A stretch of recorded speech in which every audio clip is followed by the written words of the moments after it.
that understanding, I do believe Ms. Brinker wishes to offer a guilty plea at this time.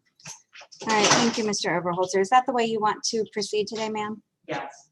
If you tender a guilty plea and the court accepts it, there will not be a trial of any kind. Do you understand? Yes. And is it your voluntary choice then to waive your right to a trial in order to take advantage of the offer the state has presented? Yes.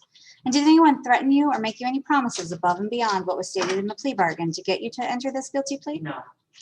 Then as to the offense of operating while visibly impaired, ma'am, have you plead guilty or not guilty? Guilty.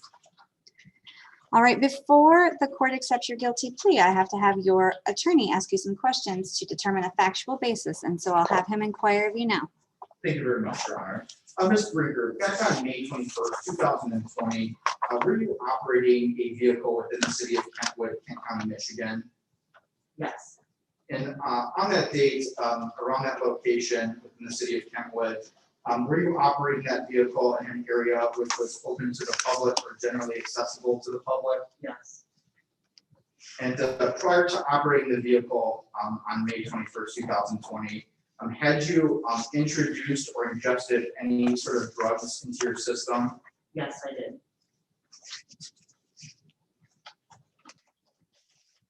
And did those drugs that you ingest, did they visibly impair your ability to operate the motor vehicle on that date? Yes, I believe so. And after you were arrested by the police officers, were you transported to the Kent County Jail where you took a blood test? Yes. In your honor, I'm referencing a laboratory report prepared by Michigan State Police, which does find that a quantity of cocaine of 27 nanograms per milliliter was detected in that blood test. Ms. Brinker, do you have any reason to doubt the accuracy of that blood test? No. Honor. Thank you very much. Your Honor, I do believe we have established a sufficient factual basis for the taking of the plea this afternoon, Your Honor. Thank you. I agree, and I will accept your plea, ma'am, and find you guilty. Before I sentence you, though, I want to know more about you, and so I'm going to refer your matter for a substance abuse assessment. We'll get that done. They'll get it to the court, and I'll be able to review it. Then you'll come back for sentencing.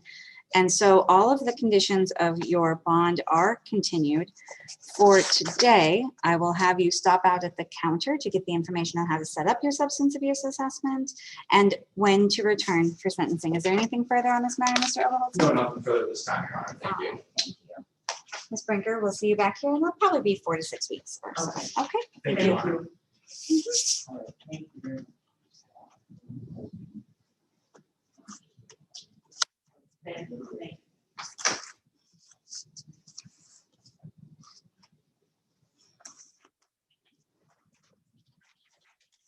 Then, Your Honor, I know the court, I believe, sent me to a breakout room with the court. With Ms. Torres. Okay, very good. I will attend to that right now, Your Honor. Thank All you. right.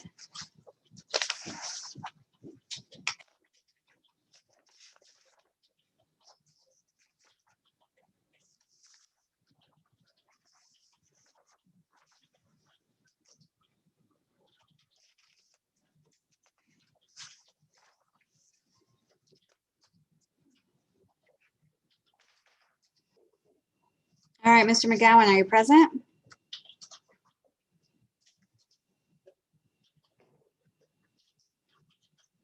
Derrickis McGowan, are you present? Yes, I am present. All right, the court is calling the case of the State of Michigan versus Derrickis Trevell McGowan, case number 21-30072ST. Sir, this matter is scheduled for an order to show cause today. You've been ordered to show cause why the court should not find you in contempt for failing to appear for your pretrial conference, which was scheduled on the 14th of April. Why didn't you appear? I had the dates mixed up, ma'am. I thought it was the 17th or not the 14th. So I called as soon as I found out. I called to have it rescheduled or to see if I could what I could do about it. So it was just a mix up of dates.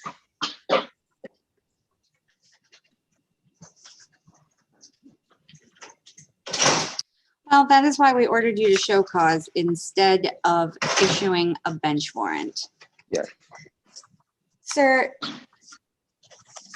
You do not have an attorney, to my knowledge. I thought I was working with Mr. And- Oberholzer. I'm sorry? I was working with Mr. Oberholzer. I think that's his name. Oh, Yeah. it looks like I did appoint Mr. Oberholzer to represent you. Have Yeah. you spoken with him today? Not today, no. All right, well, I do have a pretrial statement submitted by the Office of the Prosecutor. Here's what I will do, is I will let you mute again, and then when Mr. Oberholzer is available, I will put you into a private breakout room to meet with him. Okay, thank you.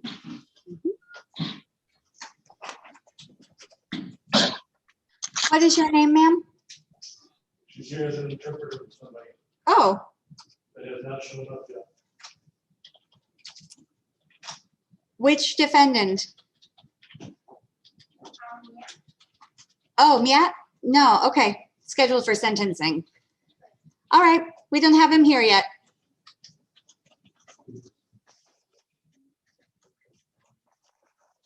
All right, the court is calling the case of the State of Michigan versus Devin Ray Van Dyke, case number 21-60096FY.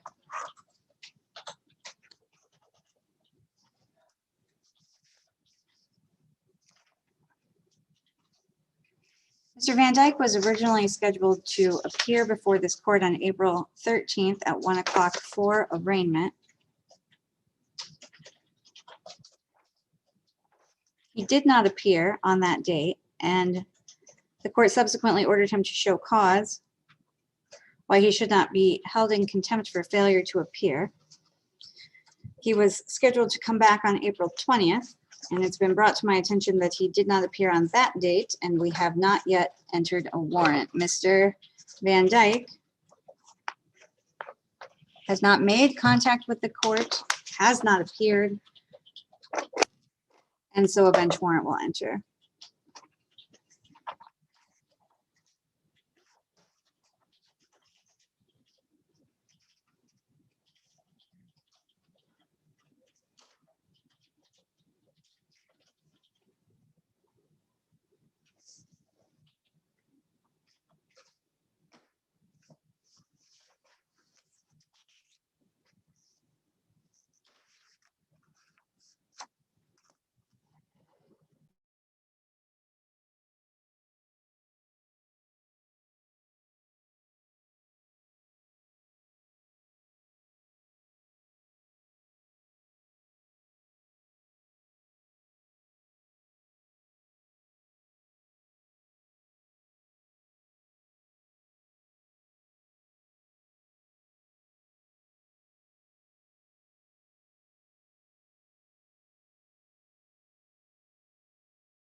I clicked the unmute button, but I didn't quite get it.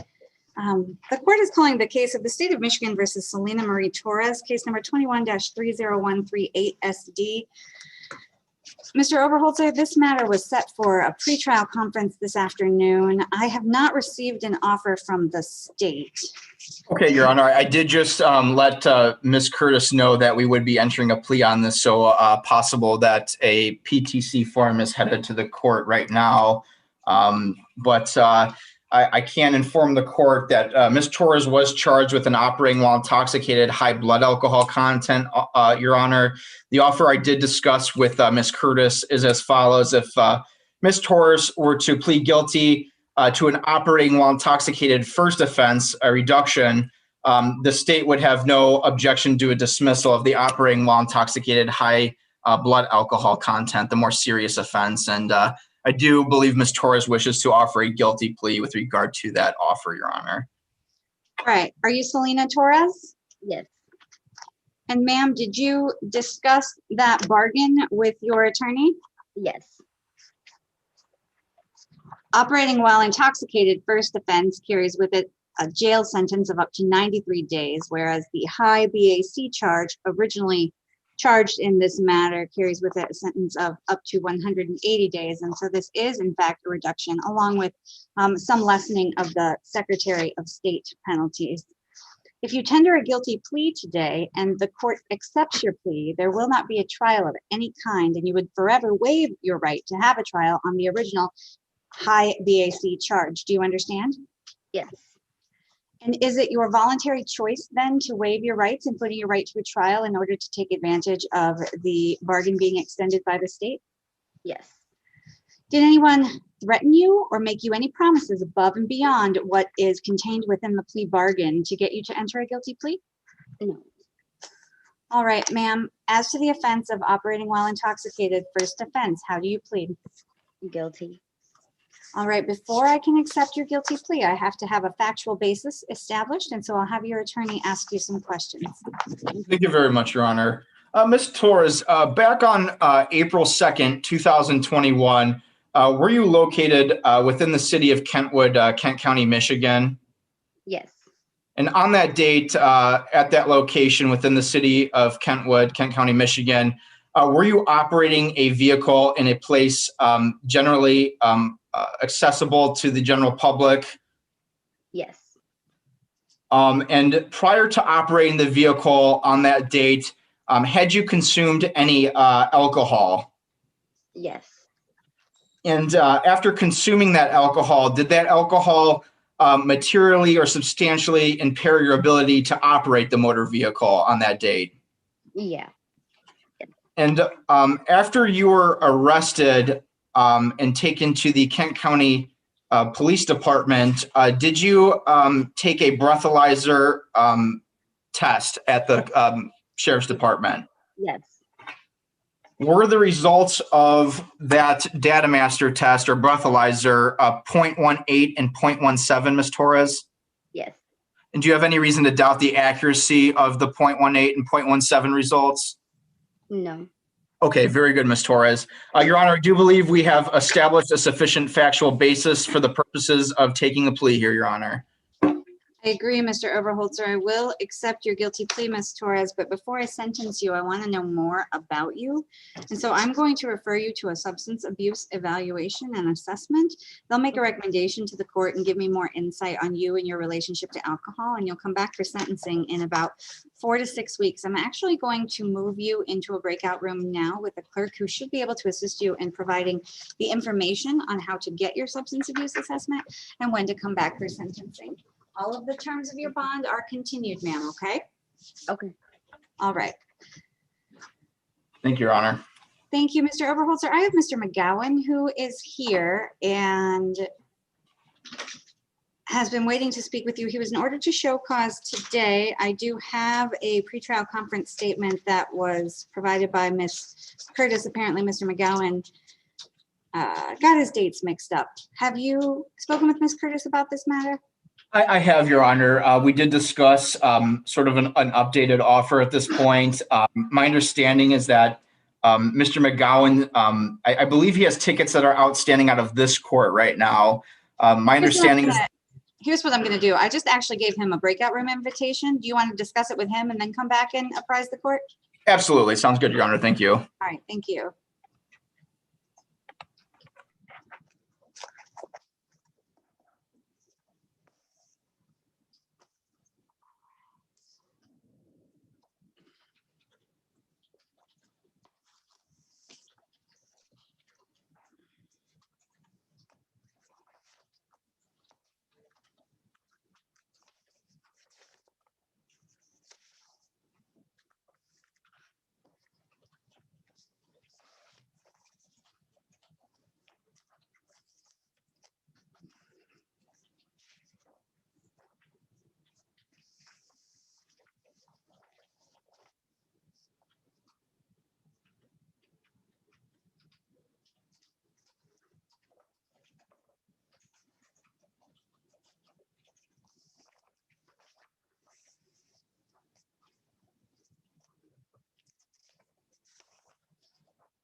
The court is calling the case of the state of Michigan versus Ong Kin Miat, case number 21-30082SD.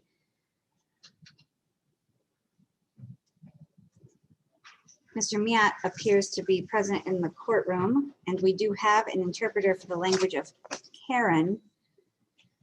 Ma'am, before we begin, could you raise your right hand, please? And do you swear or affirm to impartially interpret the matter now before the court and not divulge confidential communications, so help you God? All right, thank you. I'll have you speak up just a little bit louder. I think we want to make sure that we get you, well, when you're referring to me, I guess not for your client, because that's fine. All right, and do you pronounce your name Ong Miat? Yes. All right. Sir, you are here for sentencing today on your conviction by plea to the offense of having a high blood alcohol content.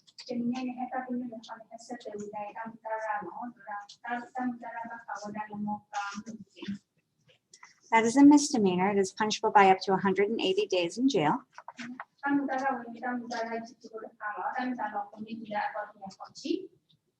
Fines, costs, and penalties on your license.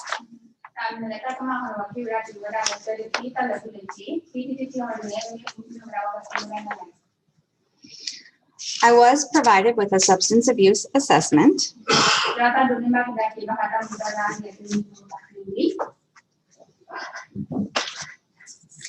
Did you have a chance to review the information about your circumstances with reality counseling services?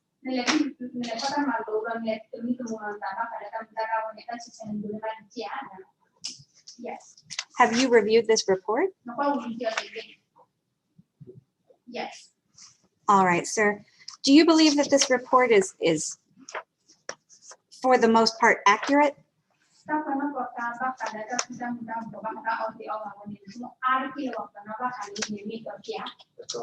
Yes, they are true. All right. Sir, is there anything that you would like me to consider about you before I make my sentence?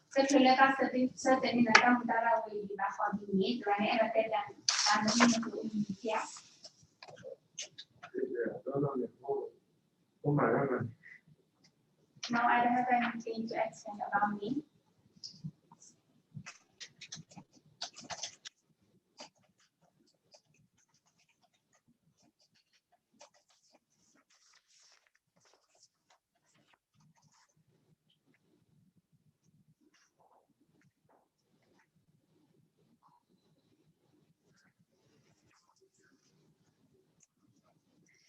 Mr. Mia, I have serious concerns about your relationship to alcohol.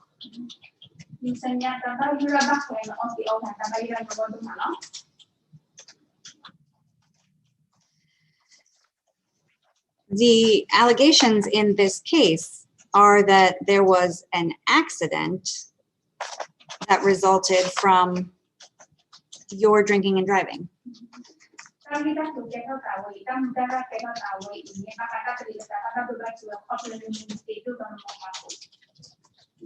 You are very lucky that no person was injured.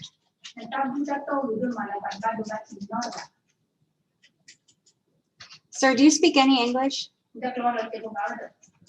Yes. All right. The reason I ask is because I think that you could benefit from a term of probation.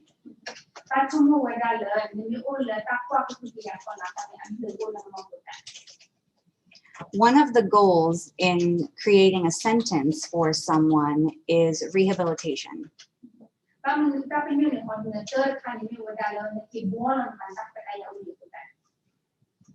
And I want to make sure that you can communicate with your probation officer so we can work with you towards that goal.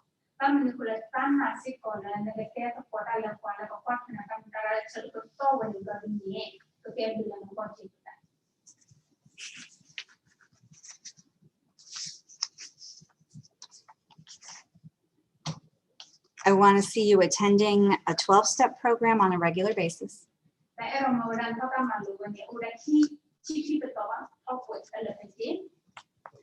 And I want to watch to make sure that you do not have any other drinking and driving offenses in the next year.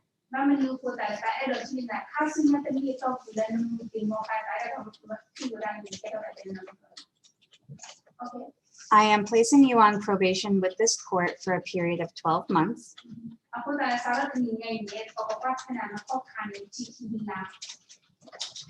The conditions are as follows. You are not to violate the law of any city, state, or federal government.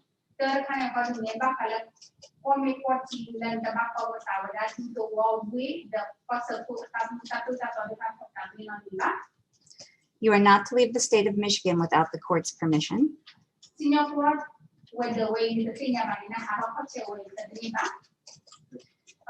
You are to report to your probation officer as often as they require.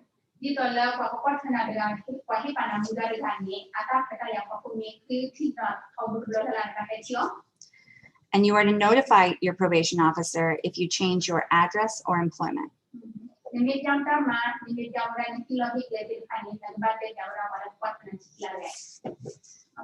You are to complete an alcohol highway safety class and a victim impact panel.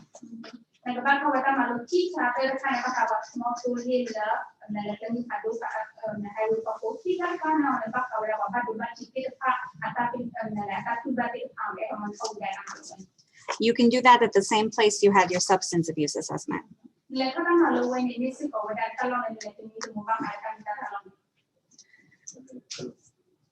You are to attend a 12-step support group as directed and verify that with your probation officer.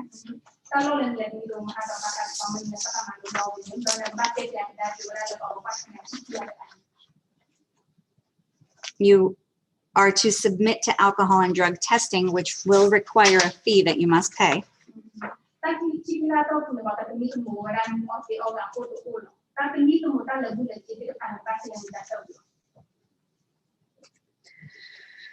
You are not to purchase or possess any firearms or dangerous weapons.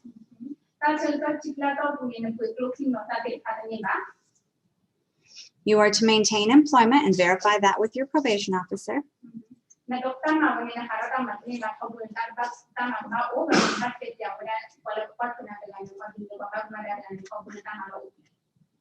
If you do not do these things successfully, you will serve 30 days in jail.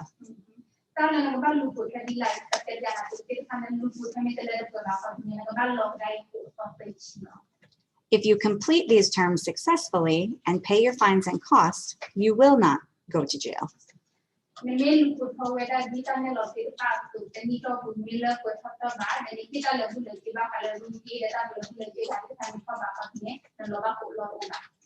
I'm going to total your fines and costs for you now. Okay.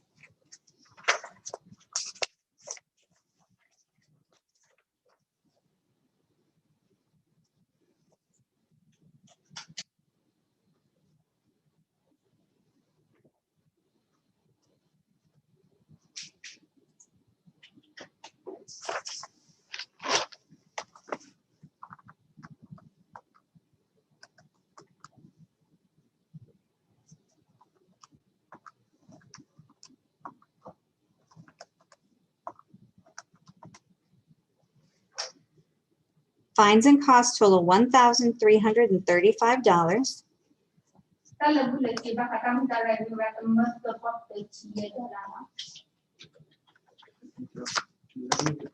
All for the cost. Yes, that is the total. Is it until the end of 12 months? What we can do is set up a payment plan for you. Okay. You can stop at the front counter to apply for a payment plan and they will get you set up.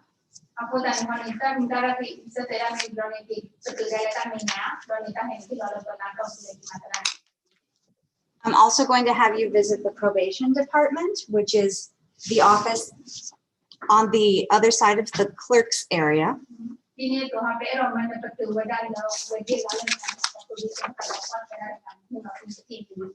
They will get you started with your first appointment for probation. Do you have any questions for me? No question. All right, then you are all set, sir. You can stop at the counter. Ma'am, are you able to assist him in going to the counter and to probation? Thank you. All right, have a nice day. Mhm.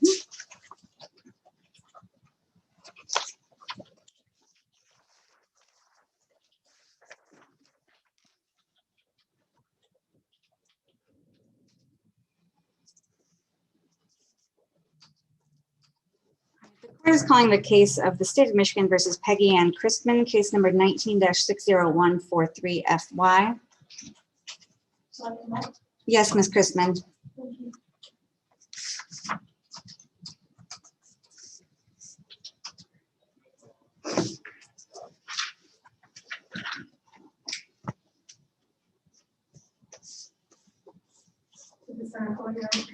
Yes, please.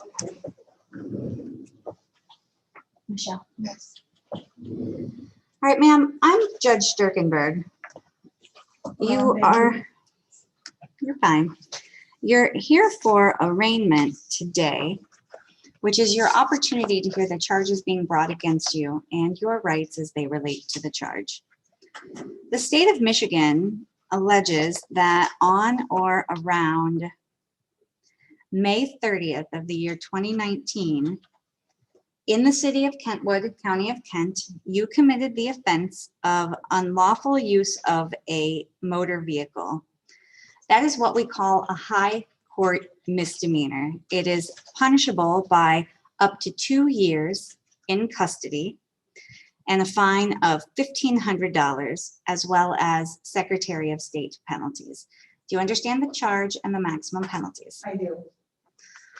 All right, ma'am, you have a number of rights, and I do see that you have signed this advice of rights form. What I want to emphasize to you, ma'am, is your right to remain silent. Anything you say in writing or out loud can and will be used against you in a court of law. You have the right to the assistance of an attorney. If you cannot afford an attorney, one may be appointed for you at public expense, though you may have to repay some fraction of that cost at sentencing. Are you asking the court to appoint an attorney to represent you on this matter? I am. All right, I'll send some paperwork down to court services for them to make a determination as to whether or not you qualify, and if you do, whom to appoint.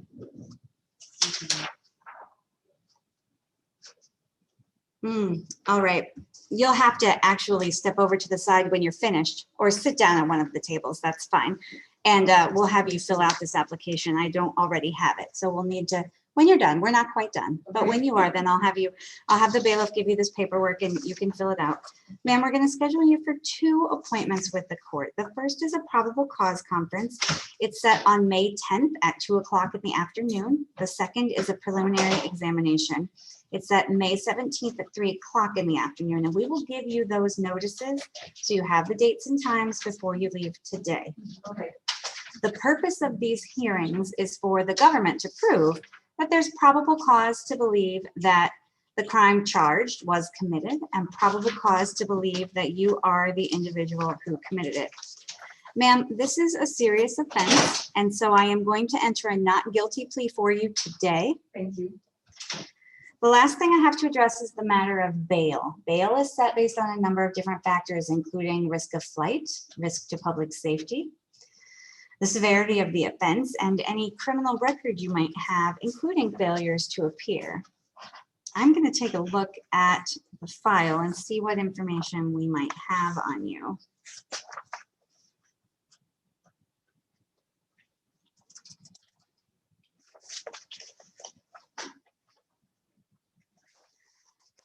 Looks like you went through a pre-arraignment interview, but there's not a lot of information here. Sir, or ma'am, do you have any other criminal matters that are pending? No.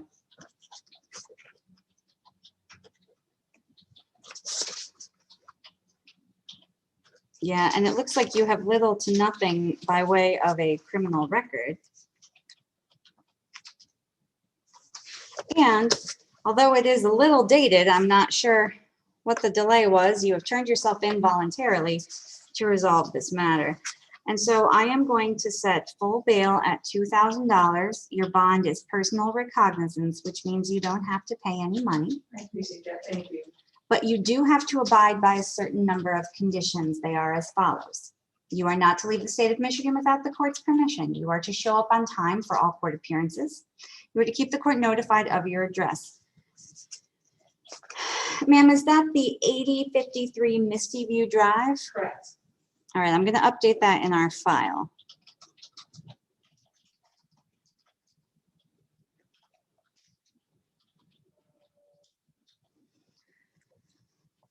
All right, you're not to commit any crimes while out on bond.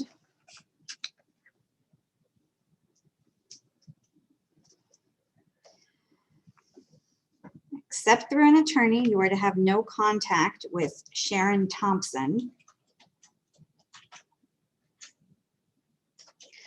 In person, in writing, by telephone, by text, by email, by social media, or by a third person. You are not to possess or purchase any firearms or ammunition or dangerous weapons, and you are not to be on the premises of GM Transport.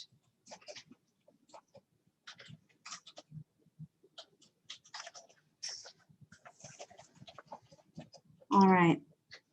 Ma'am, do you have an email address? Yes. All right, then I'm gonna have you stop at the front counter. It's an open courtroom and this is a non-public record, so I don't want you to give it to me now, but I'm gonna have you stop at the front counter on your way out and provide an email address. That way, not only will we be mailing you notice of your court appointments, we'll be emailing you notice of your court appointments. Okay. And I'm gonna have you fill out this application for court-appointed counsel, and you may take a seat right there at that table behind you. Okay, thank you. And then my clerk will generate notice for you so that you have the dates and times that you need to come back. Yes, thank you, Your Honor. You're welcome. Do you have any questions for me? Yes, do I come back up to the podium after I do this? Nope, just go ahead and sit it, and then you'll give it to my clerk, right? And if you need the bailiff to transfer the papers, we can do that as well. Just let him know. Thank you.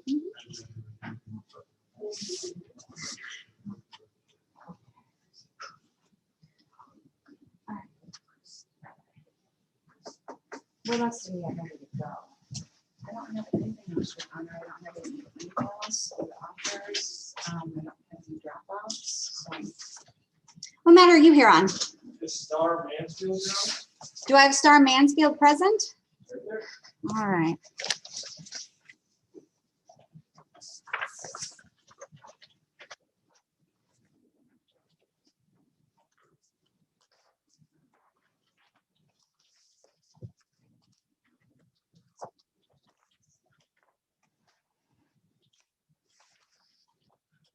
Calling the case of the state of Michigan versus Star Latice Mansfield, case number 21-60066FD.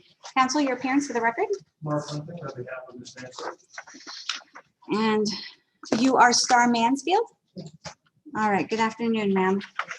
This matter is scheduled for sentencing this afternoon. The court has been provided with a substance abuse assessment. Did you review this with your client, Mr. Hunting? We have reviewed that, Your Honor. Are there any challenges, corrections, or additions? No, Your Honor, I just want to make sure that the court also received the acknowledgement of the alcohol and safety education course along with the assessment. Like I said, he didn't have it, but I was provided. It looks like it's here. Did she also do a victim impact panel? Yeah, I don't see anything in the paperwork that would indicate that she did do a victim impact panel, Your Honor. Okay. Do you recall doing a victim impact panel? or doing a statement? That often happens where I get the substance abuse assessment, but I don't get the other two pieces, which is just fine.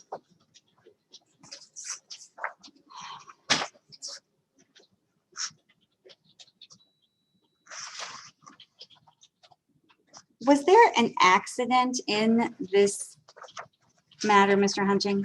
What happened in this particular situation, Your Honor, is And I'll ask you to give allocution in just a minute. Just there was a vehicle that was stalled or parked or non-moving in the roadway, and Ms. Star went to go around it, and as she went around it, she sideswiped. No injuries.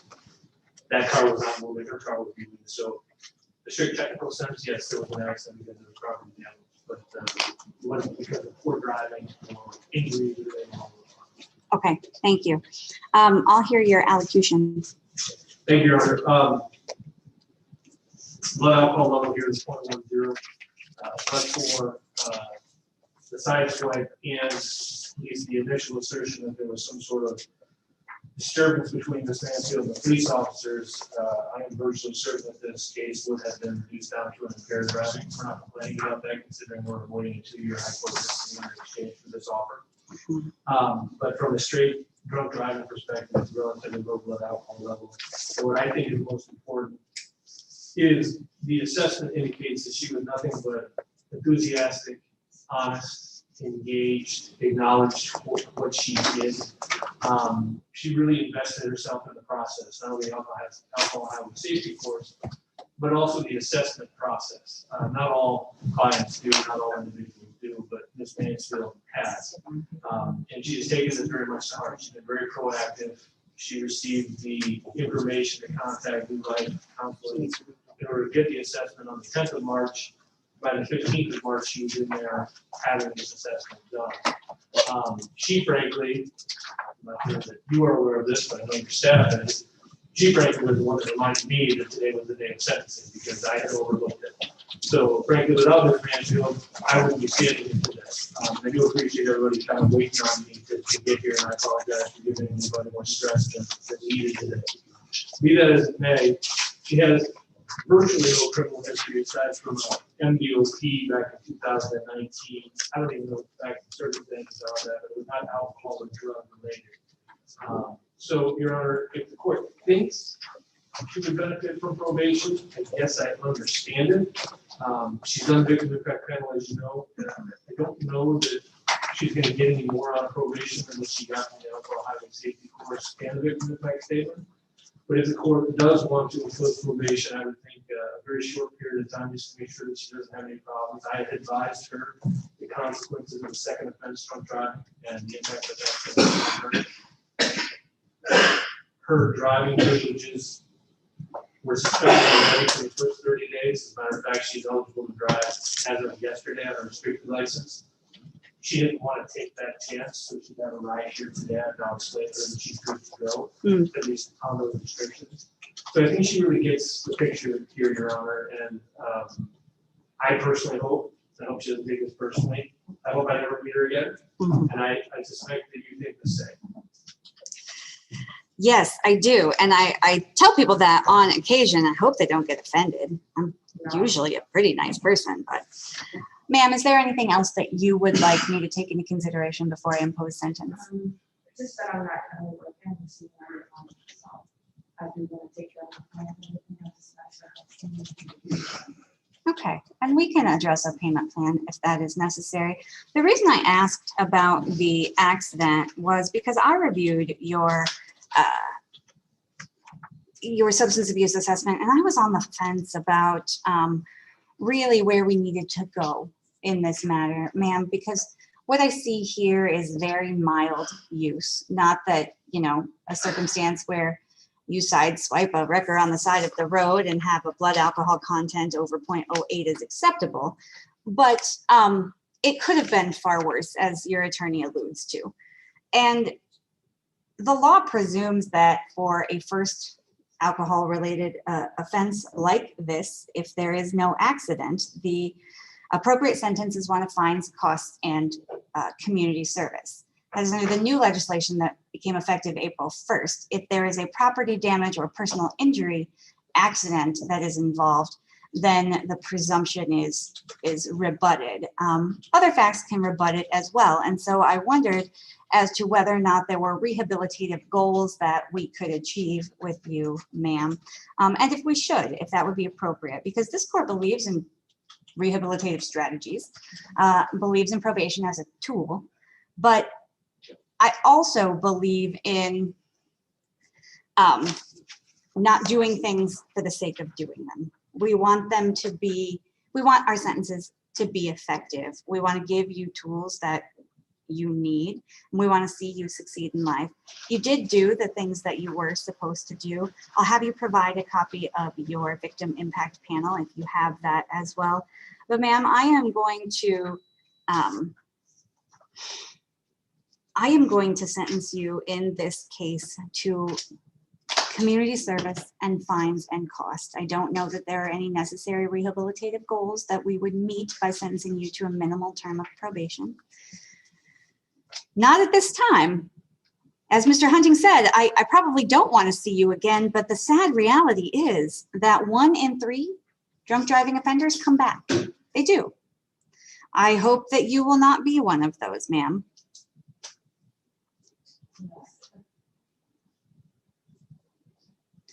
I am going to sentence you to community service in the amount of 80 hours. That is to be completed within 6 months. I'm going to have you connect with our probation department. They'll get you a referral to community services. And once they do, you have 2 business days to get registered. All right. We're not waiting until the end of your 6-month period to get this started. And then you will pay fines and costs, and I'll total at this time.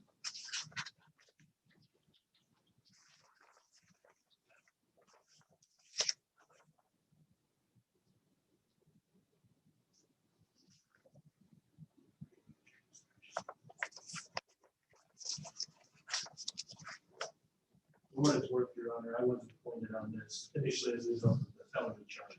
Okay. So she did not hire me in case that's the fact that the court's considering. Well, I would have gotten there eventually, and so I would have asked. What I was actually considering at this point was this record service and whether or not there was any restitution to be owed. I don't know that we addressed that. Do you, Mr. Well, Hunting? I know that there's nothing in the police report that indicates that they had submitted any sort of claim for damages. That is something that certainly the court can, I guess, reserve in the event that they do make a claim. If she's got 6 months to do 80 hours of community service, effectively the court's going to be monitoring her. Not like she's on probation, certainly monitoring her for 6 months or a shorter period of time. She could have done for that, I guess. But so we wouldn't have a problem, Your Honor, if that's just reserved in case they decide to make a claim. But there's nothing, as I said, in the police report that indicates any information as to the amount of damage, the cost of damage. And frankly, I didn't even read anything that indicates what was damaged, so like a side view mirror or something like that. So I'm not entirely sure what the restitution figure might be. I certainly noticed they would have been insured, and I don't know whether or not they would have been out of pocket any deductible, but I just don't know.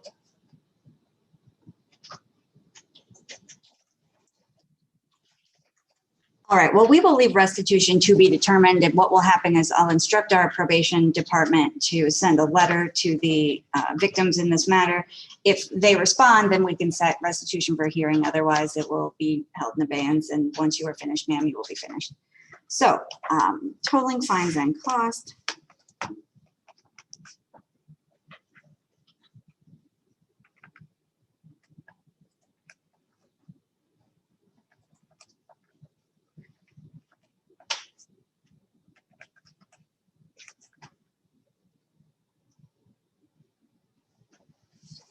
Fines and costs in this matter total $975.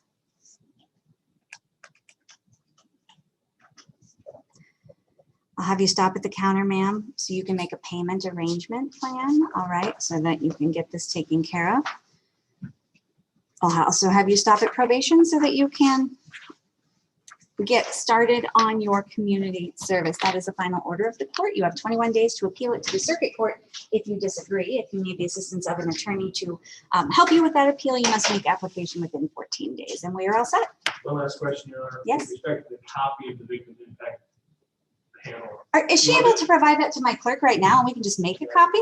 I'm going to say, where do you want us to get that? Yeah, let's just do that right now, and then it's one last thing.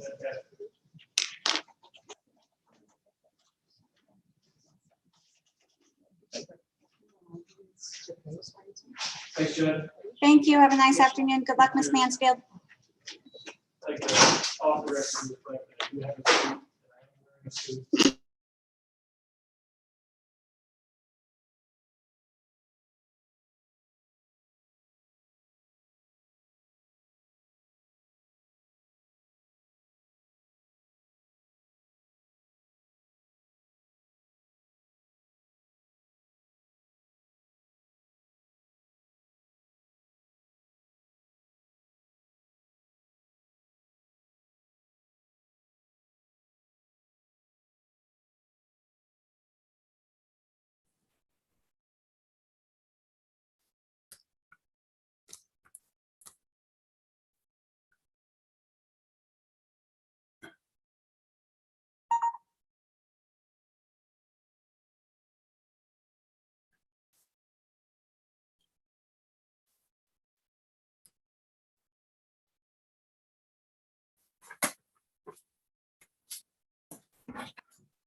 Mr. Overholzer, are you available?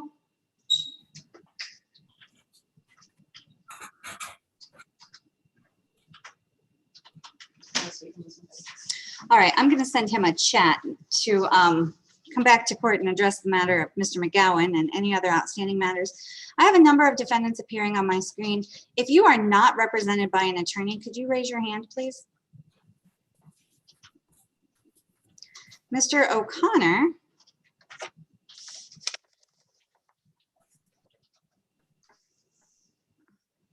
All right, Mr. O'Connor, you are here for arraignment. Mr. Morse is represented by counsel, as is Mr. Nyabo. Ms. Chandler has not got her audio connected yet.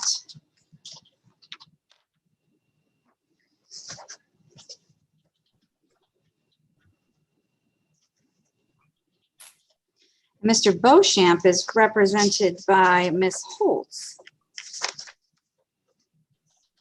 I don't see him on my docket either, was gonna say, you see it, I would see it. but I have seen him before. Right. Mr. Beauchamp, can you hear me? Yes. All right, sir, I don't have you on my docket this afternoon. Well, my original date was last week on the 20th, and I sat in the waiting room for like 40 minutes before it connected me to your courtroom, and you told me that it was today at the same time. Well, let's see. That sounds reasonable.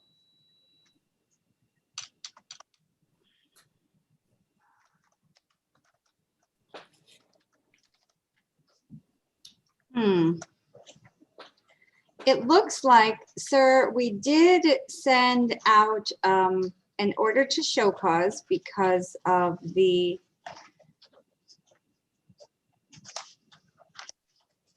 first, us not making a connection. But for whatever reason, and I'm looking at the notes here in the Register of Actions in my case management screen, it looks like the date they set was not the following week.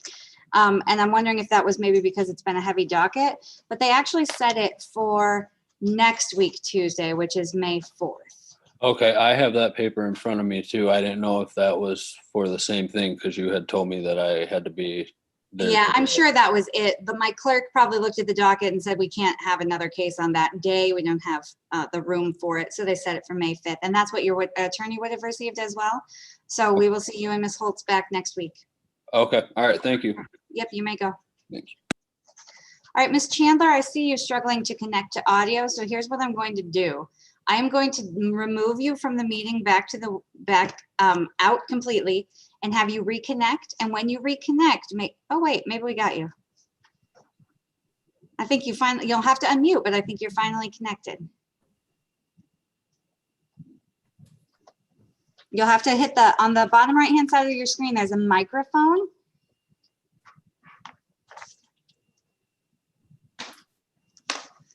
And if you press that button, you'll unmute. There you go. All right, we did get your audio connected. You and Mr. O'Connor are scheduled for arraignment this afternoon. You both have the same rights. And so I am going to go over your rights with you and then call your cases individually. Arraignment is your opportunity to hear the charges being brought against you and your rights. You have the right to plead guilty, to plead not guilty, or to stand mute. If you stand mute, that is, say nothing, a plea of not guilty will be entered for you. You have the right to the assistance of an attorney. If the court determines that jail is a part of a potential sentence and that you cannot afford an attorney on your own, the court might appoint an attorney to represent you. You will have to repay some fraction of that cost. And you have the right to a trial. At trial, you have the right to call witnesses to represent you and to use the powers of the court to compel them to come to court to testify. You have the right to see, hear, and question all witnesses brought against you. You have the right to testify for yourself or to remain silent without that silence being used against you. And you have the right to be presumed innocent unless proven guilty beyond a reasonable doubt. I am going to locate your files. They aren't immediately here, and then I will call your cases individually. Thank you, Your Honor. Okay. Okay, I have to freeze.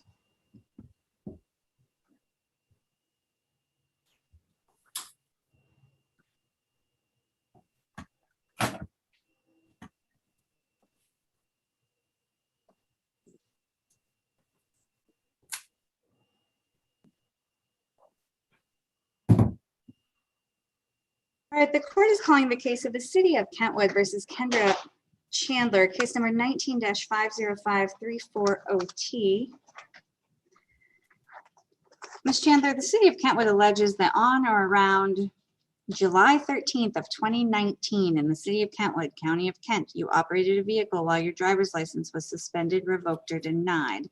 That is a misdemeanor. It is punishable by up to 93 days in jail, a fine of $500 plus collateral consequences such as Secretary of State penalties. Ma'am, it's also alleged that on the same date and time, you committed the civil infraction of driving with defective headlights, which is a civil infraction punishable by fines. But you were advised already of this charge and your rights. Give me just a moment.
All right, Ms. Chandler, my clerk was just apprising me of the long nature of this case, apparently. Ms. Chandler, are you there? Apparently, she thinks I'm a little long-winded in going through the history, but I think it's important that we talk this through. And so, ma'am, you were arraigned, you pled not guilty, you were offered a plea bargain, you pled to the lesser included offense of impeding traffic, your civil infraction was in fact dismissed. You were set up on a payment plan. You made one payment towards your fines and costs of $240.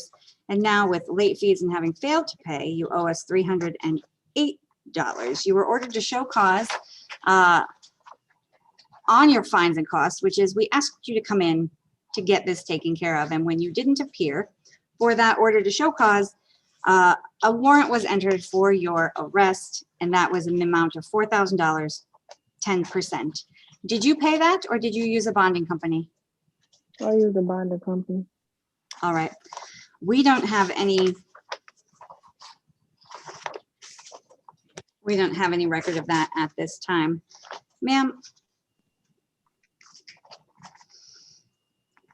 why haven't you made these payments? I kind of forgot about them. Like after once, I think I went to court in like July and I kind of moved. So I wasn't like, I haven't got any papers from you at all. I just got the paper for this arraignment yesterday. Well, I mean, we sent you the notice of order to show cause. That would have been a tickler, I think, to get in here and take care of it. What is your When did address y'all now, send ma'am? that? I live at 1009 33rd Street. Grand Rapids. 1009 33rd Street? Yep, Southeast Grand Rapids, Michigan, 49508. Right, so originally we had you on 42nd Street and then on Long Street. If you don't advise us that you've moved, we can't send you mail to the appropriate place. And so here's what we're gonna do, ma'am. I'm gonna place you into a breakout room with my cashier. I expect your first payment within the next 14 days. If you do not make a payment within 14 days, you'll be ordered to show cause again. And if you cannot get this paid, we will do a pay and stay. Do you understand? Which is your time in exchange for these costs.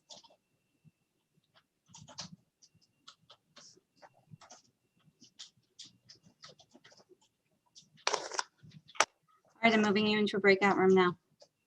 Okay.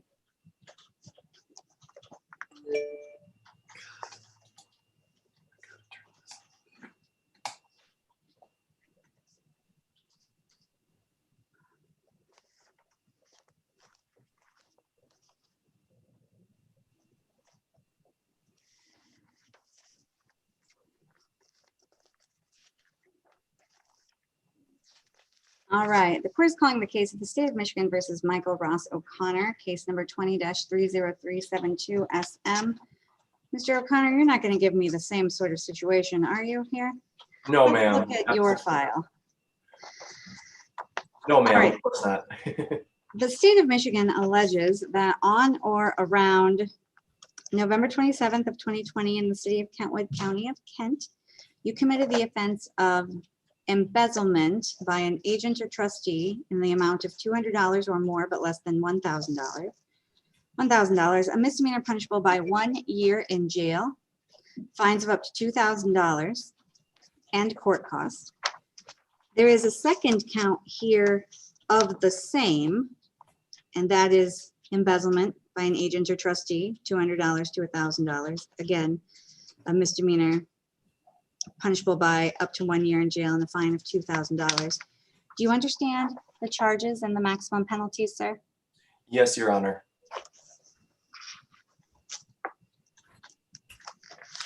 All right. And do you recall I advised you of your rights? Yes, ma'am. Sir, are you working at this time? I am currently a stay-at-home nanny for my friend's young child.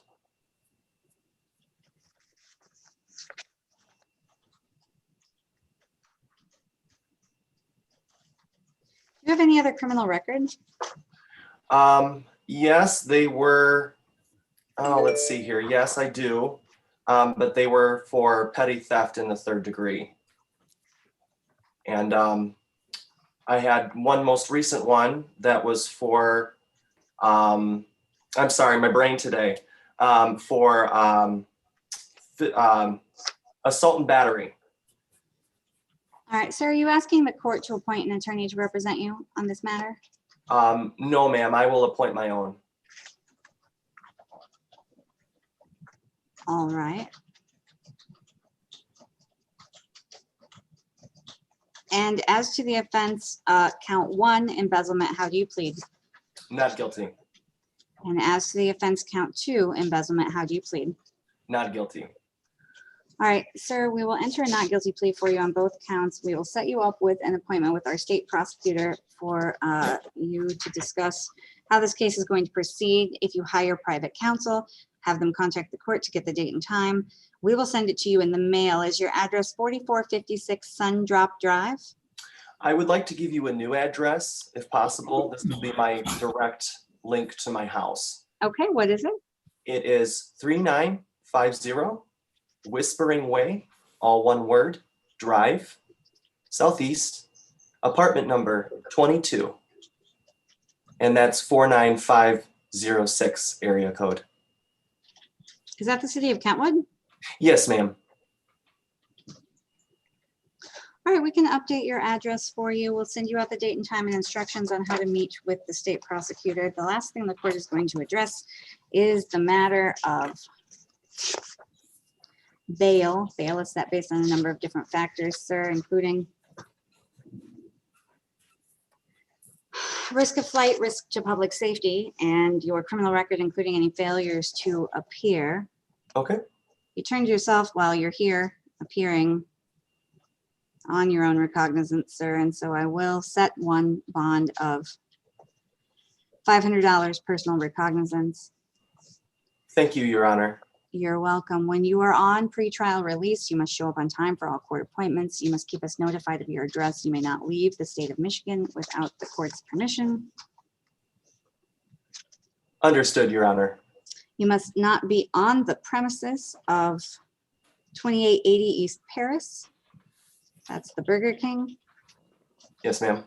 You may not possess or purchase any firearms or ammunition or dangerous weapons. You may not consume or possess any alcohol, marijuana, or drugs unless prescribed by a physician, and you are not to misuse prescription drugs. We will see you back here for a pretrial conference in a number of weeks, sir. If you would like an email notification of that, you need to call us back and provide an email, okay?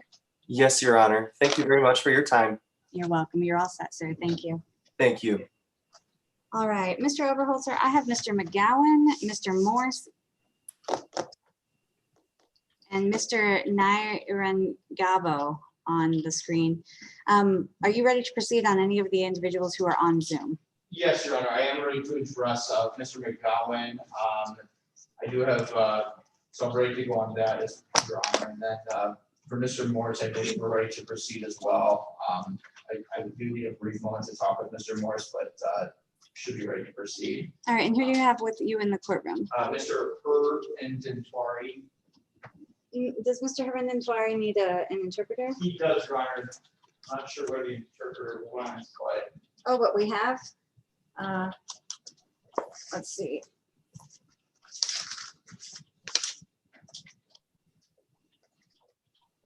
We have a Kinyarwanda interpreter. We All do, right. Your Honor. All right, I think I saw him, and so we'll wait until he's here, but we'll address Mr. McGowan now. Great.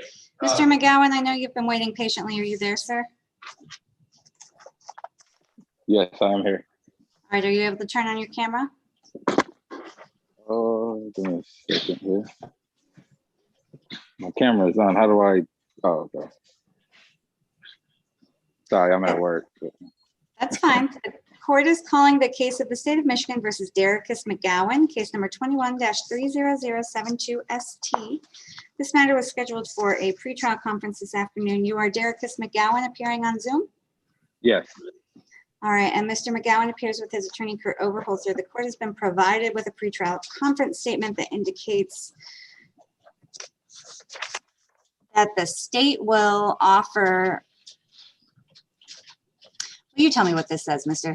Thank you very much. Mr. I don't have Overholzer. the file in front of me, Your Honor, but if memory serves me correct, the offer that I discussed with Ms. Curtis was if Mr. McGowan was able to actually obtain a valid license, the state would actually consider a dismissal of the case altogether, Your Honor.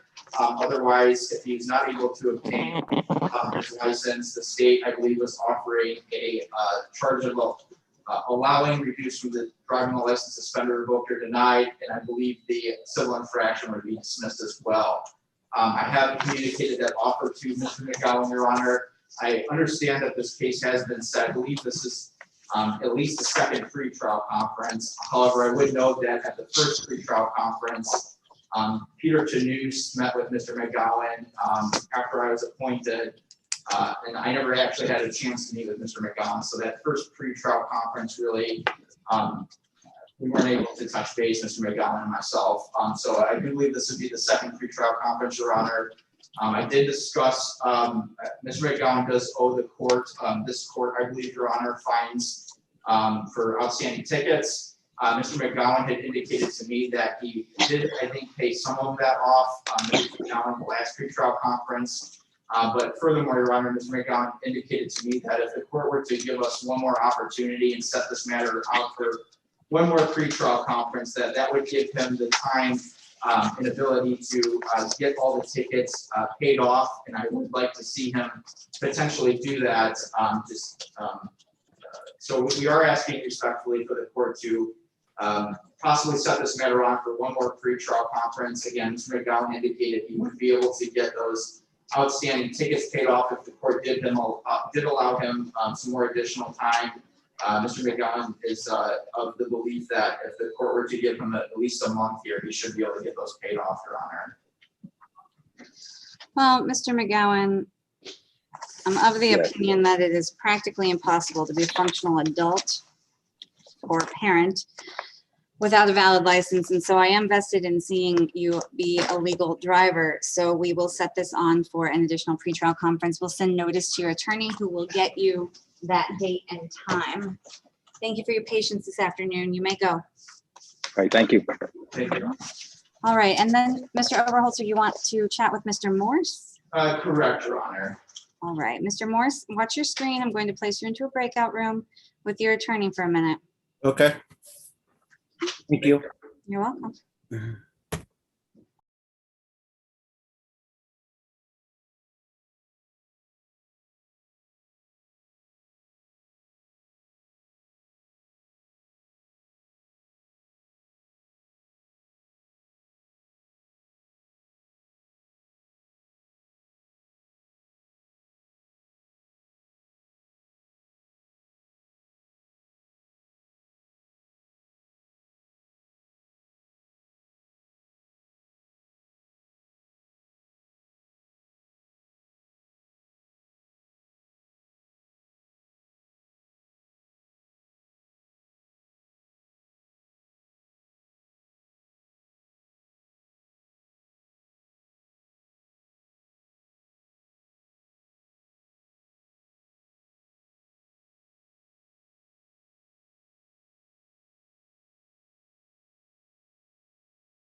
Mr. Overholzer, Yes, Your Honor.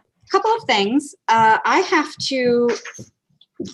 have a meeting at 4, which has been a chronic problem for us for the last several Tuesdays because our Tuesday docket is so hefty, but this program is scheduled at 4 o'clock on Tuesdays. And so we clearly have too many matters to handle between now and 4. So I'm having one of my clerks log in to start me on that meeting. But for now, if other than our sentencings, if you have a plea or a need to set for pretrial, I'm just going to have you dismiss your clients and submit those via PTC form, and we'll get them scheduled, okay? Very good, Your Honor. Appreciate that. Yep, so I don't know if that's Mr. Morse or Mr. Nairangabo, but right now, a more pressing concern is I have Mr. Two present, H-T-O-O. Yes, And Your Honor. as luck would have it, I have a Karen interpreter here in person. Wow. Okay. I know. She was here for another matter earlier today, but she has to conclude by 4:20 today. So she's out in the hallway with Mr. Two if you need to connect with him prior to sentencing. Absolutely, Your Honor. Yes, I will have a discussion with Mr. Two and the interpreter. And then, Your Honor, I do understand that the victim on Mr. Morse's case was present. Is she no longer with us then? Looks like she's back in my waiting room. Maybe she, We were hoping to make a bond argument on that case if the court would allow that. I will allow it, but it will have to be after our interpreters. And I do have a Kenya Rwanda interpreter present in the courtroom too, on Mr. Harinden Twari. And so I know you need to have that conversation with the Karen interpreter. If you could maybe connect with these two interpreters and determine within time constraint who needs to go, who's on first. And then I will dismiss these, Mr. Nairanyabo. Very good, Your Honor. And I have not met yet. I have not yet met with Mr. Nairanyabo, Your Honor, just for the court's information. And then also, I did have a chance to meet with the interpreter and Mr. Harinden Twari. So we are ready to proceed on that. If the court wants to, I can either meet with the other interpreter first. Why don't you come in here and do that first, and then we'll let you talk with the Karen interpreter. Very good. Thank you, Your Honor. Mm-hmm. Judge, can I leave now? Mr. Morse, it's my understanding that your attorney wants to address bond conditions in your matter. Yeah. And so if you leave, we can't do that. Okay. You may leave, but if you do, we won't be able to address bond conditions.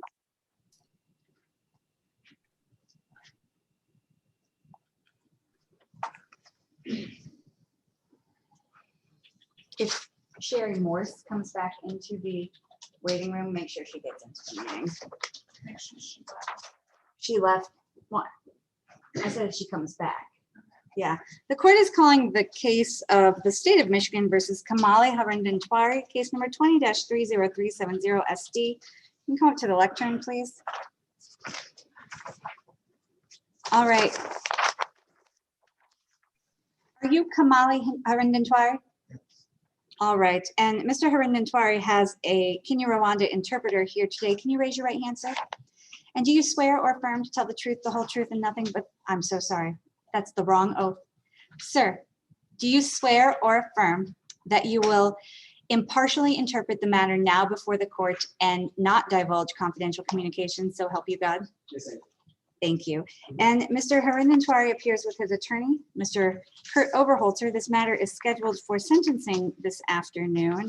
I was provided a substance abuse assessment. Mr. Overholzer, did you have a chance to review this with your client? I did, Your Honor. We did. I had a chance to review that substance abuse assessment, Your Honor, and at this time, we have no additions, challenges, or corrections to make at this time, Your Honor.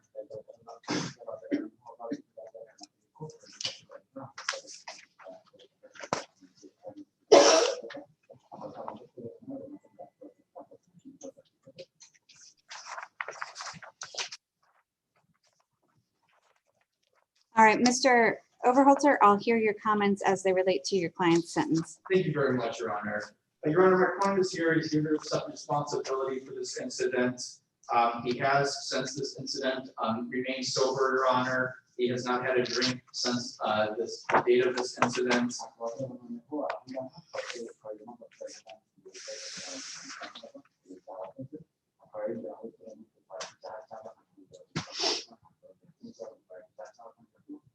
And frankly, Your Honor, I don't believe my client has any plans to resume any consumption of alcohol. This has, I think, been sort of a wake-up call for him.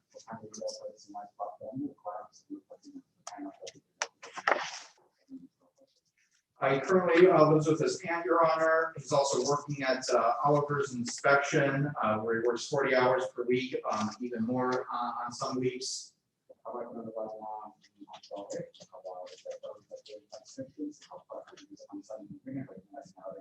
I don't believe he has any prior operating while intoxicated convictions, Your Honor.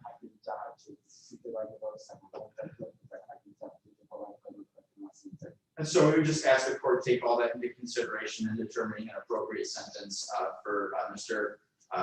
Inventory.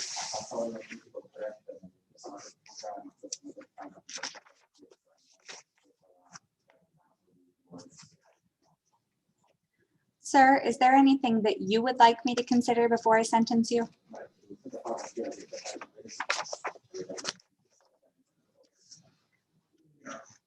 Nothing on.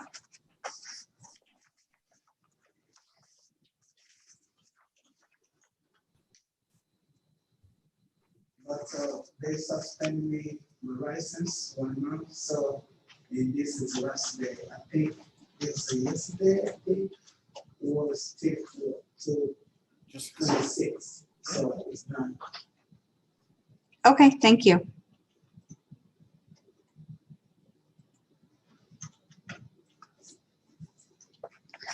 Sir, the law presumes that for a non-serious misdemeanor, the correct sentence is fines, cost, and community service.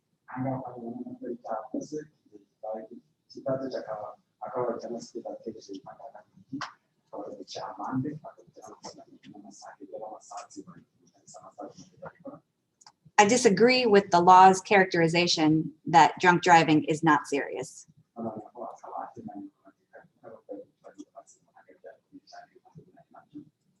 I think it is very serious, and I hope you understand that it is as well.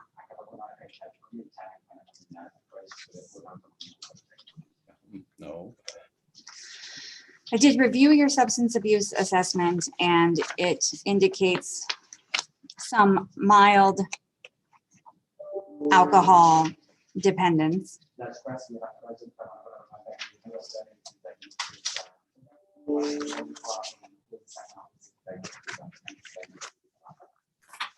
And considering that with the presumption regarding sentencing, I will sentence you to community service and fines and costs.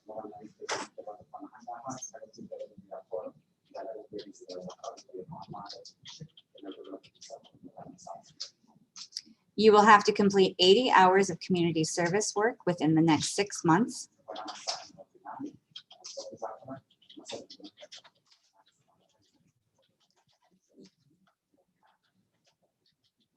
You will meet with our probation department to get a referral, and once you get the information, you must sign up for your community service work within 2 business days.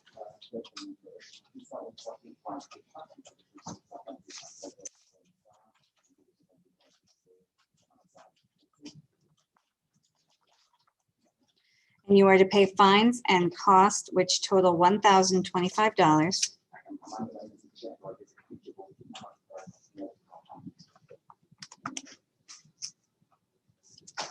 You can stop at the counter on your way out to make a payment and payment arrangements.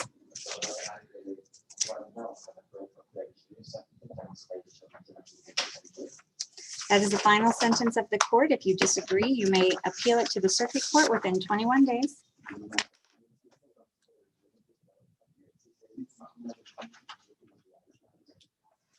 I am sorry, sir. I have to amend your fines and cost.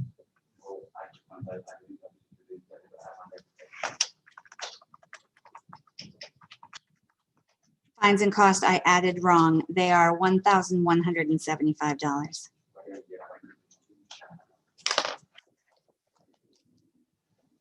You are all set, sir. You can stop at the counter on your way out and then stop at probation to make arrangements for your community service.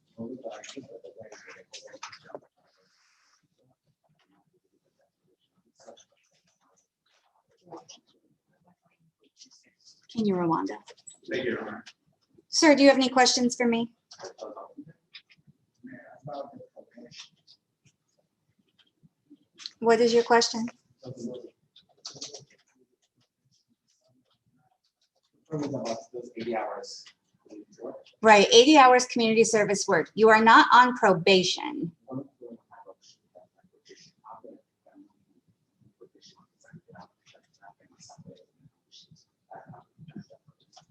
You are not required to meet with the probation officer or to drop for drugs or alcohol.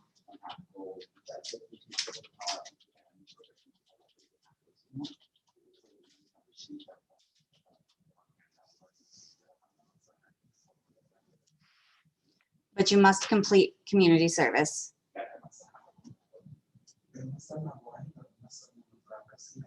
Is it possible can we convert those community hours into monetary?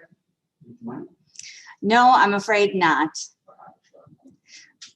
If you are having a difficult time completing your community service work, talk with your probation officer.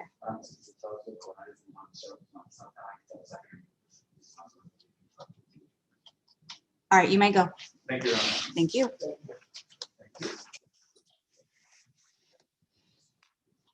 Mr. Nyron Gabo, I know you are waiting out at the jail, and I'm sorry it's been such a long wait this afternoon. Your attorney has one more case before he can meet with you, but I'll have the deputy assist in moving you into a breakout room, and then he'll meet you there in a few moments. Thank you, Your Honor. Mhm. Okay. Oh, okay. So, cause I got my problem. How long I'm gonna be in here? That's my problem. So, cause I got my friend, I can go to stay with my friend right now. That's my problem. You'll need to talk with your attorney, sir. So this will be he'll be there in probably 10 to 15 minutes to help you. Oh, okay. Thank you. Mhm.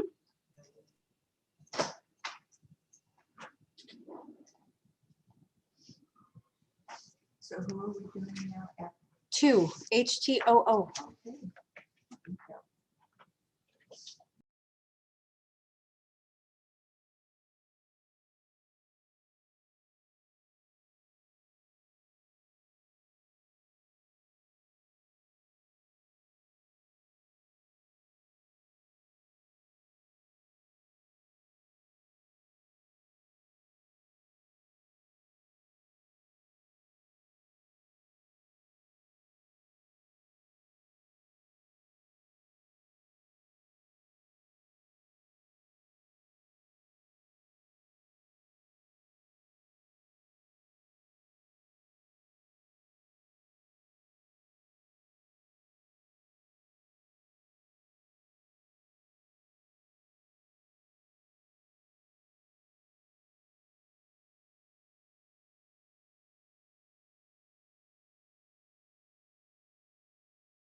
Are you leaving now? You're still- Deputy out at the jail. Could you place Mr. Nyron Gabo back in that breakout room? His attorney is available now. Can you send me the link again? I actually cannot send you a link again, but if you look where it says breakout rooms, you should still have the link. Got it. Thank you.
The court is calling the case of the state of Michigan versus Moise Nairaganyabo, case number 21-30151 SM. Sir, out at the jail, how do you say your name? Moise Nyarugabo. All right, and you appear with your attorney, Mr. Oberholzer. Mr. Oberholzer, this matter was set for a pretrial conference, and I haven't received anything from the state. How are we proceeding today? Well, thank you very much, Your Honor. I did, Ms. Curtis and I did begin our discussions regarding this case. We never, there was an offer as charged, no position on sentence that was communicated initially, but we since sort of went back to the drawing board and we're discussing other options we could consider for this case. We did have to cut that conversation short, unfortunately, so I did not have a chance to finish that conversation with Ms. Curtis. So at this time, Your Honor, I would respectfully ask this court to set this matter on for a second pretrial conference. And then we are also hoping to possibly address bond this afternoon if the court would allow.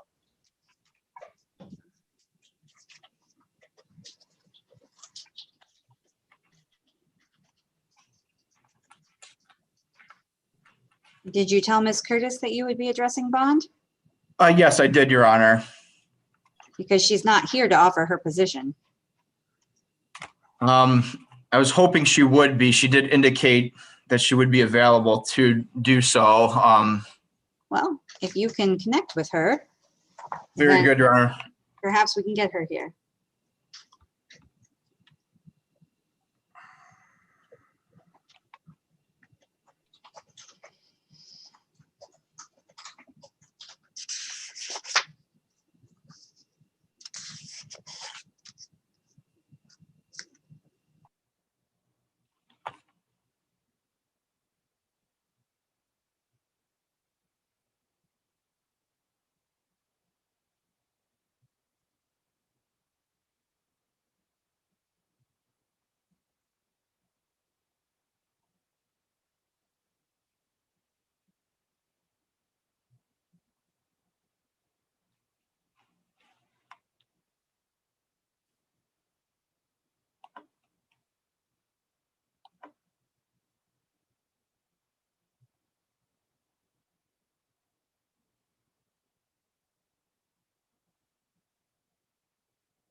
Your Honor, I'm not sure if the court can, so I just heard back from Ms. Curtis. She is unavailable, unfortunately. All right, then we will not address bond conditions today.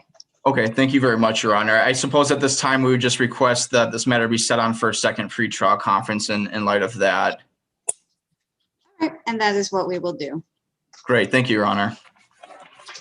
All right, then I have Mr. Legrone in the courtroom. Very good. Yes, I represent Mr. Legrone. I can meet with Mr. Legrone. I also have another client who's actually been waiting very patiently for some time, Mr. Valadez Rivera, who I need to meet with as well. So I can meet with both of those clients right now, Your Honor. Okay, thank you. Great, thank you.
All right, Ms. Curtis, are you there? I am. Good afternoon. Good afternoon. The court has called the case of Mr. Valdez Rivera. Is there an offer being extended in this matter? Yes, Your Honor, the offer being extended is to plea as charged to the domestic violence charge as written.